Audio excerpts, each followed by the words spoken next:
ओम नमः शिवाय। शिवजी सदा सहाय। ओम नमः शिवाय। गुरुजी सदा सहाय।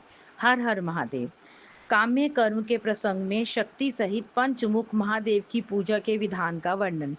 तदनंतर शिवाश्रम सेवियों के लिए नैमित्तिक कर्म की विधि बताकर उपमन्यु जी ने कहा, यदुनंदन, अब मैं काम्य कर्म का वर्णन करूंगा जो इहलोक और परलोक में भी फल देने वाला है। शैवों तथा महेश्वरों को क्रमशः भीतर और बाहर इसे करना चाहिए। जैसे शिव और महेश्वर में यहाँ अत्यंत भेद नहीं है, उसी प्रकार शैवों और महेश्वरों में भी अधिक भेद नहीं है। जो मनुष्य शिव के आश्रित रहकर ज्ञान यज्ञ में तत्पर होते हैं वे शैव कहलाते हैं, और जो शिवाश्रित भक्त भूतल पर कर्म यज्ञ में संलग्न रहते हैं वे महान ईश्वर का यजन करने के कारण माहेश्वर कहे गए हैं। इसलिए ज्ञान योगी शैवों को अपने भीतर भगवान द्वारा कर्म का अनुष्ठान करना चाहिए और कर्म परायण माहेश्वरों को बाहर विहित द्रव्यों तथा उपकरणों द्वारा उसका संपादन करना चाहिए। आगे बताए जाने वाले कर्म के प्रयोग में उनके लिए कोई भेद नहीं है। गंध, वर्ण और रस आदि के द्वारा विधि पूर्वक भूमि की परीक्षा करके मनोअभिलक्षित स्थान पर आकाश में चंदोवा तान दें और उस स्थान को भली भांति लीप पोत कर दर्पण के समान स्वच्छ बना दें। तत्पश्चात शास्त्रोक्त मार्ग से वहां पहले पूर्व दिशा की कल्पना करें। उस दिशा में 1 या 2 हाथ का मंडल बनाएं। उस मंडल में सुंदर अष्टदल कमल अंकित करें। कमल में कर्णिका भी होनी चाहिए। यथासंभव संचित रत्न और सुवर्ण आदि के चूर्ण से उसका निर्माण करें। वह अत्यंत शोभायमान और 5 आवरणों से युक्त हो। कमल के 8 दलों में पूर्वादि कर्म से अणिमा आदि 8 सीढ़ियों की कल्पना करें तथा उनके केसरों में शक्ति सहित वामदेव आदि 8 रुद्रों को पूर्वादि दल के क्रम से स्थापित करें। कमल की कर्णिका में वैराग्य को स्थान दें और बीजों में नव शक्तियों की स्थापना करें। कमल के कंद में शिव संबंधी धर्म और नाल में शिव संबंधी ज्ञान की भावना करें। कर्णिका के ऊपर अग्निमंडल, सूर्यमंडल और चंद्रमंडल की भावना करें। इन मंडलों के ऊपर शिव तत्व, विद्या तत्व और आत्म तत्व का चिंतन करें। संपूर्ण कमलासन के ऊपर सुखपूर्वक विराजमान और नाना प्रकार के विचित्र पुष्पों से अलंकृत 5 आवरणों सहित भगवान शिव का माता पार्वती के साथ पूजन करें। उनकी अंग कांति शुद्ध स्फटिक मणि के समान उज्जवल है। वे सतत प्रसन्न रहते हैं। उनकी प्रभा शीतल है। मस्तक पर विद्युन मंडल के समान चमकीली जटा रूप मुकुट उनकी शोभा बढ़ाता है। वे व्याघ्र चर्म धारण किए हुए हैं। उनके मुखार विंद पर कुछ कुछ मंद मुस्कान की छटा छा रही है। उनके हाथ की हथेलियां और पैरों के तलवे लाल कमल के समान अरुण प्रभा से उद्भासित हैं। वे भगवान शिव समस्त शुभ लक्षणों से संपन्न और सब प्रकार के आभूषणों से विभूषित हैं। उनके हाथों में उत्तमोत्तम दिव्य आयुध शोभा पा रहे हैं और अंगों में दिव्य चंदन का लेप लगा हुआ है। उनके 5 मुख और 10 भुजाएं हैं। अर्धचंद्र उनकी शिखा के मणि हैं। उनका पूर्ववर्ती मुख प्रातः काल के सूर्य की भांति अरुण प्रभा से उद्भासित एवं सौम्य है। उसमें 3 नेत्र रूपी कमल खिले हुए हैं तथा सिर पर बाल चंद्रमा का मुकुट शोभा पाता है। दक्षिण मुख नील जलधर के समान श्याम प्रभा से भासित होता है। उसकी भौहें टेढ़ी हैं। वह देखने में भयानक है। उसमें गोलाकार लाल लाल आंखें दृष्टिगोचर होती हैं। दाढ़ों के कारण वह मुख विकराल जान पड़ता है। उसका पराभव करना किसी के लिए भी कठिन है। उसके अधर पल्लव फड़कते रहते हैं। उत्तरवर्ती मुख मूंगे की भांति लाल है। काले काले केश पाश उसकी शोभा बढ़ाते हैं। उसमें विभ्रम विलास से युक्त 3 नेत्र हैं और उसका मस्तक अर्धचंद्रमय मुकुट से विभूषित है। भगवान शिव का पश्चिम मुख पूर्ण चंद्रमा के समान उज्जवल तथा 3 नेत्रों से प्रकाशमान है। उसका मस्तक चंद्रलेखा की शोभा धारण करता है। वह मुख देखने में सौम्य है और मंद मुस्कान की शोभा से उपासकों के मन को मोह लेता है। उनका 5वां मुख स्फटिक मणि के समान निर्मल चंद्रलेखा से समुज्वल अत्यंत सौम्य तथा 3 प्रफुल्ल नेत्र कमलों से प्रकाशमान है। भगवान शिव अपने दाहिने हाथों में शूल, परशु, वज्र, खड्ग और अग्नि धारण करके उन सब की प्रभा से प्रकाशित होते हैं तथा बाएं हाथों में नाग, बाण, घंटा, पाश तथा अंकुश उनकी शोभा बढ़ाते हैं। पैरों से लेकर घुटनों तक का भाग निर्वृत्ति कला से संबंध है।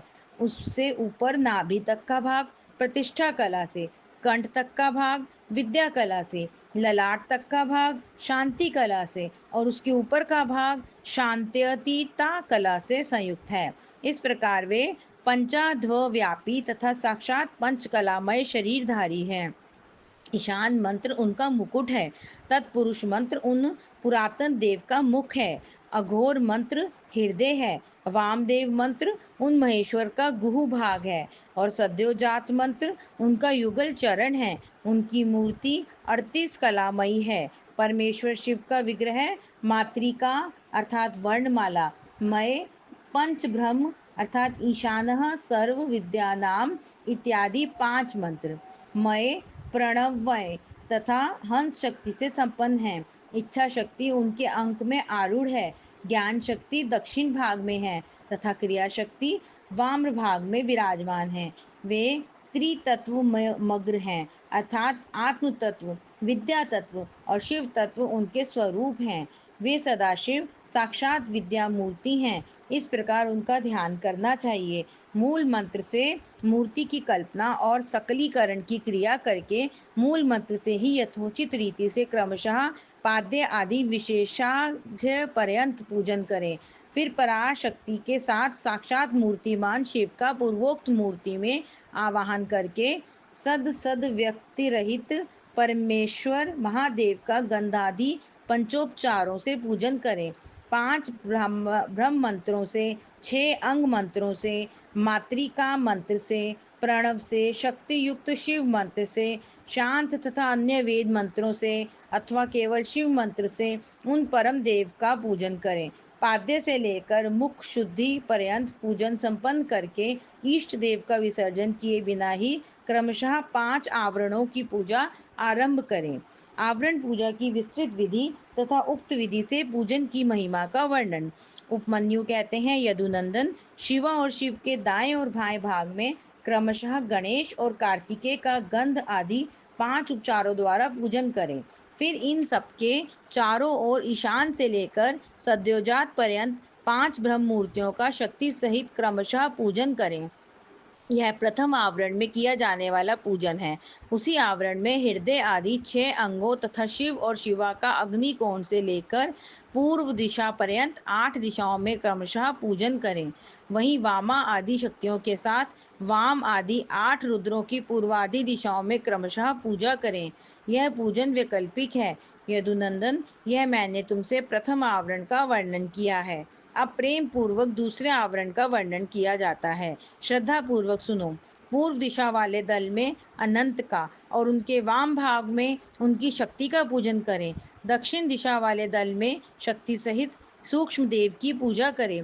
पश्चिम दिशा के दल में शक्ति सहित शिवोत्तम का, उत्तर दिशा वाले दल में शक्ति युक्त एक नेत्र का, ईशान कोण वाले दल में एक रुद्र और उनकी शक्ति का, अग्नि कोण वाले दल में त्रिमूर्ति और उनकी शक्ति का, नैऋत्य कोण के दल में श्रीकंठ और उनकी शक्ति का तथा वायव्य कोण वाले दल में शक्ति सहित शिखंडीश का पूजन करें। समस्त चक्रवर्तियों की भी द्वितीय आवरण में ही पूजा करनी चाहिए।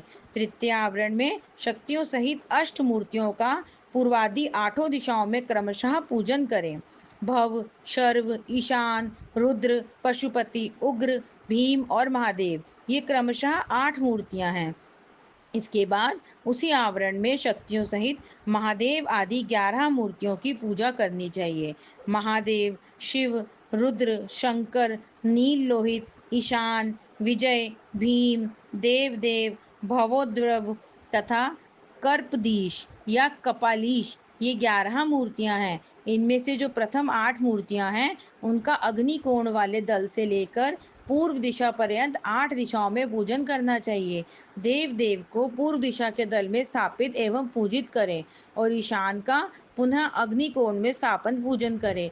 फिर इन दोनों के बीच में भवोद्रव की पूजा करें तथा इन्हीं के बाद कपालीश या कर्पदीश का स्थापन पूजन करना चाहिए। उस तृतीय आवरण में फिर वृषभ राज का पूर्व में, नंदी का दक्षिण में, महाकाल का उत्तर में, शास्ता का अग्निकोण के दल में, मातृकाओं का दक्षिण दिशा के दल में, गणेश जी का नैऋत्य कोण के दल में, कार्तिकेय का पश्चिम दल में, ज्येष्ठा का वायव्य कोण के दल में, गौरी का उत्तर दल में, चंडका ईशान कोण में तथा शास्ता एवं नंदीश्वर के बीच में मुनीन्द्र वृषभ का यजन करें।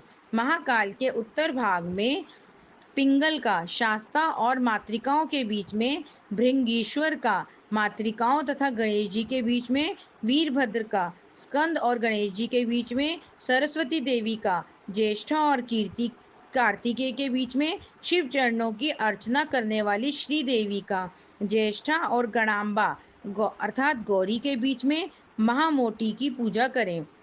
गणाम्बा और चंट के बीच में दुर्गा देवी की पूजा करें। इसी आवरण में पुनः शिव के अनुचर वर्ग की पूजा करें। इस अनुचर वर्ग में रुद्रगण, प्रमथगण और भूतगण आते हैं। इन सबके विविध रूप हैं और ये सब के सब अपनी शक्तियों के साथ हैं। इनके बाद एकाग्रचित हो शिवा के सखी वर्ग का भी ध्यान एवं पूजन करना चाहिए। इस प्रकार तृतीय आवरण के देवताओं का विस्तार पूर्वक पूजन हो जाने पर उनके बाह्य भाग में चतुर्थ आवरण का चिंतन एवं पूजन करें।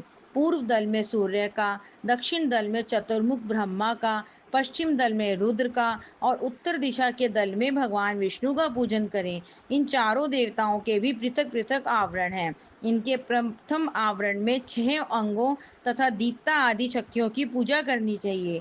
दीप्ता, सूक्ष्मा, जया, भद्रा, विभूति, विमला, अमोघा और विद्युता, इनकी क्रमशः पूर्व आदि 8 दिशाओं में स्थिति है। द्वितीय आवरण में पूर्व से लेकर उत्तर तक क्रमशः 4 मूर्तियों की और उनके बाद उनकी शक्तियों की पूजा करें।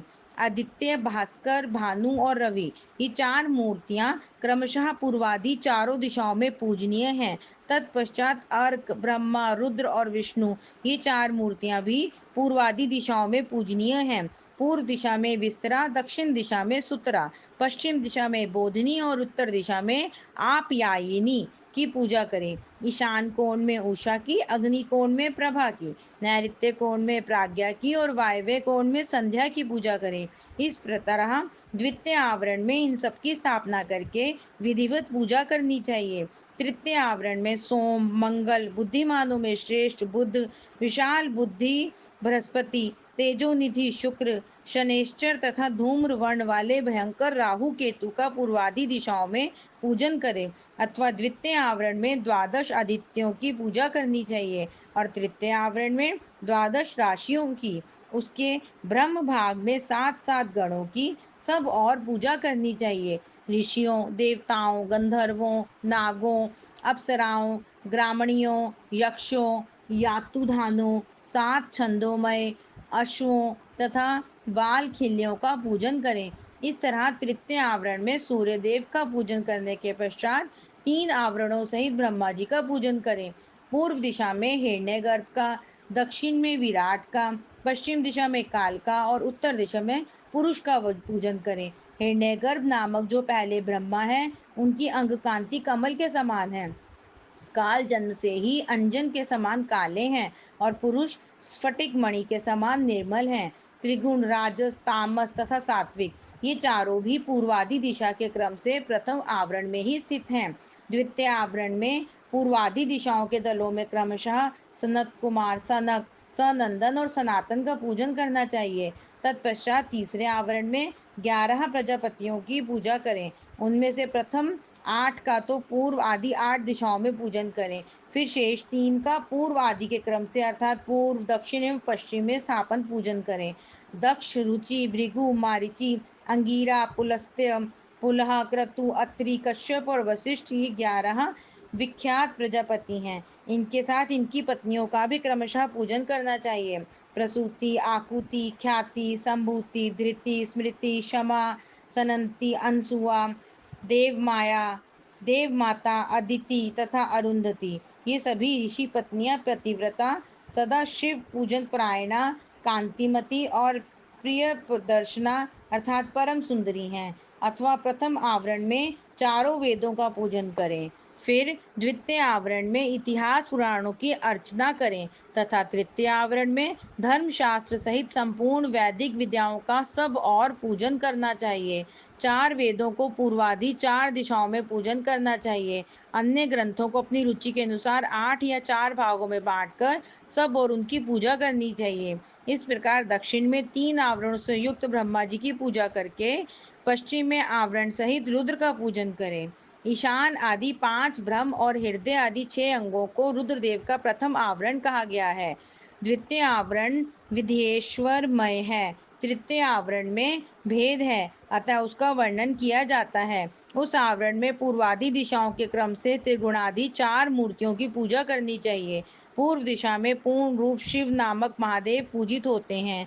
इनकी त्रिगुण संज्ञा है, क्योंकि ये त्रिगुणात्मक जगत के आश्रय हैं। दक्षिण दिशा में राजस पुरुष के नाम से प्रसिद्ध सृष्टिकर्ता ब्रह्मा का पूजन किया जाता है, ये भव कहलाते हैं। पश्चिम दिशा में तामस पुरुष अग्नि की पूजा की जाती है, इन्हीं को संहारकारी हर कहा गया है। उत्तर दिशा में सात्विक पुरुष सुखदायक विष्णु का पूजन किया जाता है, ये ही विश्वपालक मृड है। इस प्रकार पश्चिम भाग में शंभु के शिव रूप का, जो 25 तत्वों का साक्षी 26वां तत्व रूप है, पूजन करके उत्तर दिशा में भगवान विष्णु का पूजन करना चाहिए।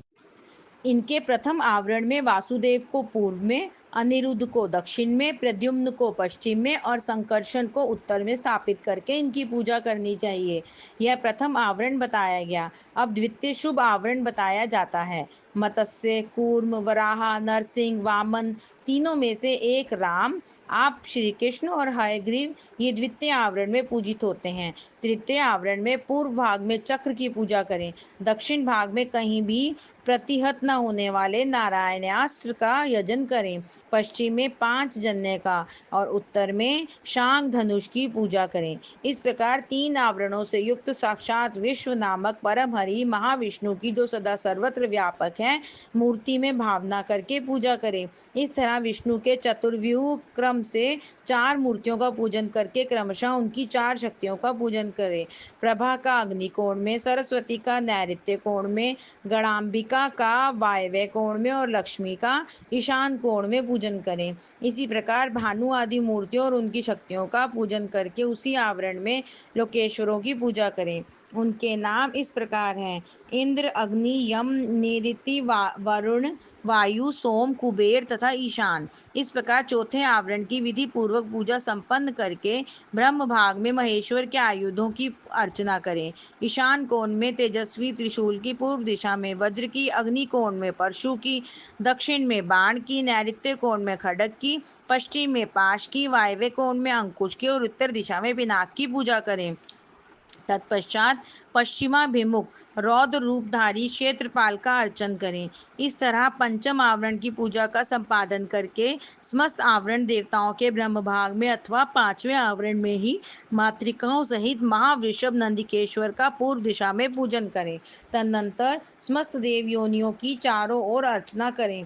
इसके सिवा जो आकाश में विचरने वाले ऋषि, सिद्ध, दैत्य, यक्ष, राक्षस, अनंत आदि नागराज, उन नागेश्वरों के कुल में उत्पन्न हुए अन्य नाग, डाकिनी, भूत, बेताल, प्रेत और भैरवों के नायक, नाना योनियों में उत्पन्न हुए अन्य पातालवासी जीव, नदी, समुद्र, पर्वत, वन, सरोवर, पशु, पक्षी, वृक्ष, कीट आदि क्षुद्र योनि के जीव, मनुष्य, नाना प्रकार के आकार वाले मृग, क्षुद्र जंतु, ब्रह्मांड के भीतर के लोक, कोटि कोटि ब्रह्मांड, ब्रह्मांड के बाहर के असंख्य भुवन और उनके अधीश्वर तथा 10 दिशाओं में स्थित ब्रह्मांड के आधारभूत रुद्र हैं, और गुण जनित, माया जनित, शक्ति जनित तथा उससे भी परे जो कुछ भी शब्दवाच्य जड़ चेतनात्मक प्रपंच हैं, उन सबको शिवा और शिव के पार्श्व भाग में स्थित जानकर उनका सामान्य रूप से यजन करें। वे सब लोग हाथ जोड़कर मंद मुस्कान युक्त मुख से सुशोभित होते हुए प्रेम पूर्वक महादेव और महादेवी का दर्शन कर रहे हैं।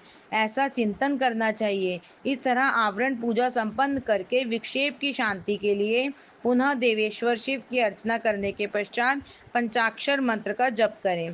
तदनंतर शिव और पार्वती के सम्मुख उत्तम व्यंजनों से युक्त तथा अमृत के समान मधुर, शुद्ध एवं मनोहर महाचरु का नैवेद्य निवेदन करें। यह महाचरु 32 आड़क अर्थात लगभग 3 मन 8 सेर का हो तो उत्तम है, और कम से कम 1 आड़क अर्थात 4 सेर का हो तो निम्न श्रेणी का माना गया है।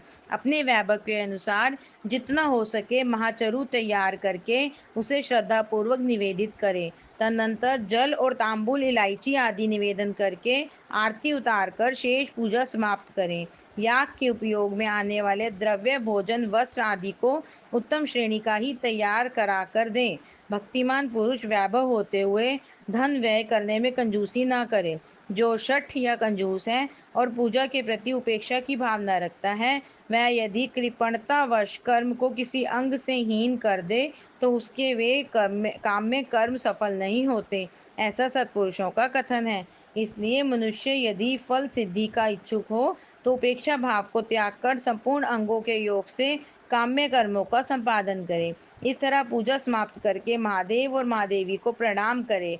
फिर भक्ति भाव से मन को एकाग्र करके स्तुति पाठ करे। स्तुति के पश्चात साधक उत्सुकता पूर्वक कम से कम 108 बार और संभव हो तो 1000 से अधिक बार पंचाक्षरी विद्या का जप करे। तत्पश्चात क्रमशः विद्या और गुरु की पूजा करके अपने अभ्युदय और श्रद्धा के अनुसार यज्ञ मंडप के सदस्यों का भी पूजन करे। फिर आवरणों सहित देवेश्वर शिव का विसर्जन करके यज्ञ के उपकरणों सहित वह सारा मंडल गुरु को अथवा शिव चरणाश्रित भक्तों को दे दे, अथवा उसे शिव के ही उद्देश्य से शिव के क्षेत्र में समर्पित कर दें, अथवा समस्त आवरण देवताओं का यथोचित रीति से पूजन करके 7 प्रकार के होम द्रव्यों द्वारा शिवाग्नि में इष्ट देवता का यजन करे। यह तीनों लोकों में विख्यात योगेश्वर नामक योग है। इससे बढ़कर कोई योग त्रिभुवन में कहीं गई नहीं है। संसार में कोई ऐसी वस्तु नहीं है जो इससे साध्य ना हो। इस लोक में मिलने वाला कोई फल हो या परलोक में, इसके द्वारा सब सुलभ है। यह इसका फल नहीं है, ऐसा कोई नियंत्रण नहीं किया जा सकता, क्योंकि संपूर्ण श्रेयोरूप साध्य का यह श्रेष्ठ साधन है। यह निश्चित रूप से कहा जा सकता है कि पुरुष जो कुछ फल चाहता है वह सब चिंतामणि के समान इससे प्राप्त हो सकता है।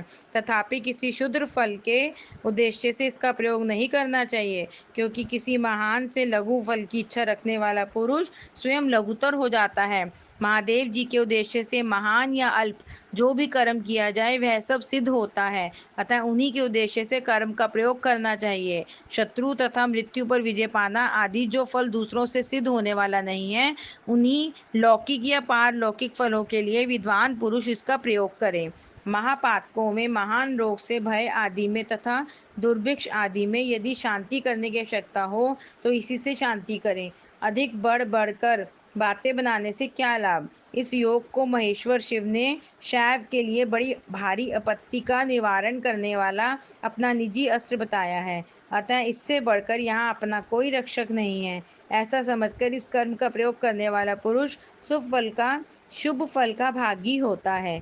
जो प्रतिदिन पवित्र एवं एकाग्रचित होकर स्तोत्र मात्र का पाठ करता है, वह भी अभीष्ट प्रयोजन का अंशमांश फल पा लेता है। जो अर्थ का अनुसंधान करते हुए पूर्णिमा, अष्टमी अथवा चतुर्दशी को उपवास पूर्वक स्तोत्र का पाठ करता है, उसे आधा अभीष्ट फल प्राप्त हो जाता है।